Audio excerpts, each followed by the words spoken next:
साथ मैं हूं अंजना ओम कश्यप। आज बात पश्चिम बंगाल चुनावों की है। 16 राज्यों में बीजेपी के मुख्यमंत्री हैं। क्या पश्चिम बंगाल 17वां राज्य बनेगा?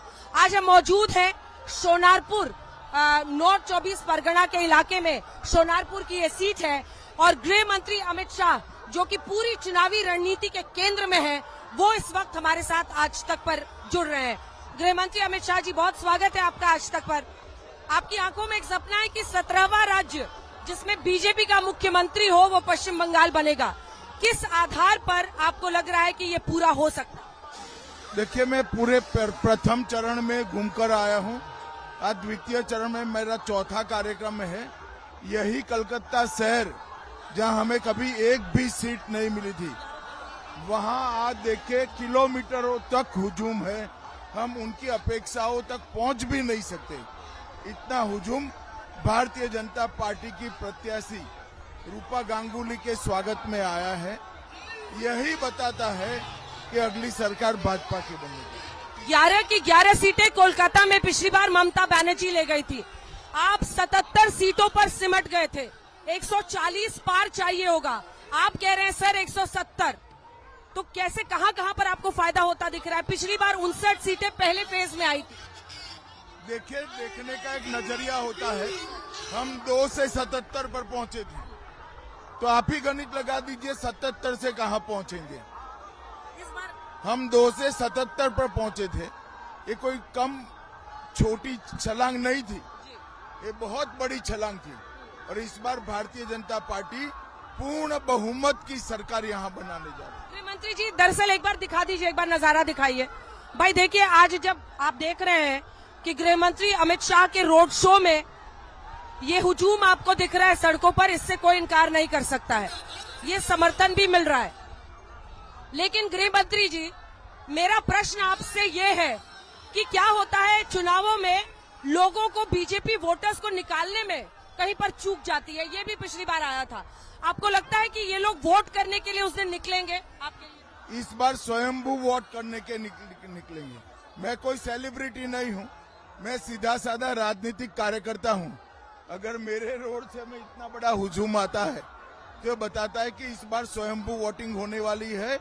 और अगर दीदी के गुंडे निकले तो जनता का रोष का सामना उनको मतदान के दिन भी करना पड़ेगा। तो आप इतना आक्रामक कभी नहीं दिखे। आपने कहा सबको उल्टा करके सीधा कर दूंगा। मैं आक्रामक नहीं हूँ, जनता आक्रामक है। मैं कह रहा हूँ जनता के रोष का सामना उनको चुनाव के दिन करना पड़ेगा। एक बार इधर का भी नजारा दिखा दीजिए भाई। लोग गृह मंत्री अमित शाह को देखने के लिए गाड़ियों पे बैठे हुए हैं और इधर दूसरी तरफ भी आप देखेंगे तो महिलाएं भी कई जगहों पर निकली हुई हैं। अब आते हैं सर महिला आरक्षण पर।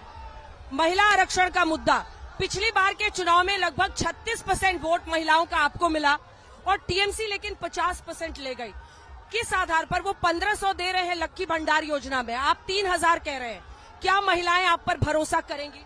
देखिए, आप 3000 1000 के चक्कर से निकल जाइए। जिस प्रकार से महिलाएं बंगाल में असुरक्षित है, महिला सुरक्षा का मुद्दा ही बीजेपी के लिए बहुत बड़ा महत्वपूर्ण है, महिलाओं के लिए भी महत्वपूर्ण। क्योंकि अगर महिला मुख्यमंत्री ऐसा कहे कि 7 बजे के बाद महिलाओं ने बाहर नहीं निकलना चाहिए, ये किस प्रकार का शासन है? मैं बंगाल की माताओं बहनों को वादा करना चाहता हूं, आप भाजपा सरकार बना दीजिए। 5 तारीख के बाद आधी रात को भी एक बच्ची स्कूटी लेकर अकेली निकल पाएगी। और हमने कर दिखाया है कई राज्यों में। यहाँ सरेआम बलात्कार होते हैं, सरेआम छेड़खानी होती है और उल्टा महिला मुख्यमंत्री ये कहती है कि 7 बजे के बाद महिला बाहर न निकले। शर्म आनी चाहिए इनको। लेकिन वो कहते हैं कि टिकट तो हम ज्यादा देते हैं। 33% आरक्षण का वादा आप कर रहे हैं। किसका? टिकट महिलाओं को टिकट के मामले में वो कह रहे कि हम ज्यादा देते हैं। अगर ये आरक्षण करवा देती तो अपने आप 33% महिलाओं को वोट मिलता, मगर इन्होंने ही विरोध किया। कम से कम ममता जी ने इतना सोचना चाहिए था कि महिला होकर महिला आरक्षण का विरोध नहीं करना चाहिए। अगला सवाल मेरा इस मुद्दे पर है, एक बार दिखा दीजिए तस्वीर। ये बीजेपी के कार्यकर्ताओं का, क्योंकि सभी कार्यकर्ता जो है वो अपना जोश यहाँ पर दिखा रहे हैं। प्रधानमंत्री को बीते दिन जो कांग्रेस अध्यक्ष मल्लिकार्जुन खड़गे ने कहा है सर, अब उस पर मैं गृह मंत्री जी एक सवाल करना चाह रही हूँ। मल्लिकार्जुन खड़गे ने टेररिस्ट शब्द का इस्तेमाल किया पीएम के लिए, लेकिन फिर उन्होंने कहा कि मैं कह रहा था कि वो आतंकित करते हैं। देखिए, शब्दों को बदलने से बात चली नहीं जाती है। जिस व्यक्ति ने देश में टेररिज्म को खत्म करने के लिए पूरा जीवन लगा दिया, वो व्यक्ति को वो टेररिस्ट कहते हैं। मुझे लगता है खड़गे साहब को राहुल का संग बरोबर लग गया है। राहुल गांधी का असर है। राहुल गांधी का असर। सर कितनी सीटें? हम हाफवे मार्क पार कर कर बहुत आगे निकलेंगे। परसों सुबह में मीडिया को सीटें बताऊंगा। धन्यवाद आपका आज तक पर हमारे साथ जुड़ने के लिए। तो ये थे गृह मंत्री अमित शाह, जिनके साथ एक विस्तृत लंबा इंटरव्यू भी हम लोग आज तक पर करने वाले हैं। लेकिन ये उनके रोड शो के बीच से उनसे आप चर्चा देख रहे थे। आपको इन्हीं तस्वीरों के साथ एक बार पूरी हलचल दिखा देते हैं चारों तरफ का, चाहे वो पीछे का हिस्सा हो और दूसरी तरफ चाहे वो आगे का हिस्सा हो। ये देखिए, और दाईं तरफ बाईं तरफ ये हुजूम लोगों का है। रूपा जी भी यहाँ पर मौजूद है, एक बार इनको भी दिखा दीजिए। रूपा जी, आपको लग रहा है कि ये रोड शो से आपको जीतने का भरोसा बढ़ रहा है? हाँ। बहुत धन्यवाद आपका। इसी के साथ गृह मंत्री अमित शाह के रोड शो के बीच से, सोनारपुर से इतना ही। देश दुनिया की बाकी खबरों के लिए आप देखते रहिए आज तक।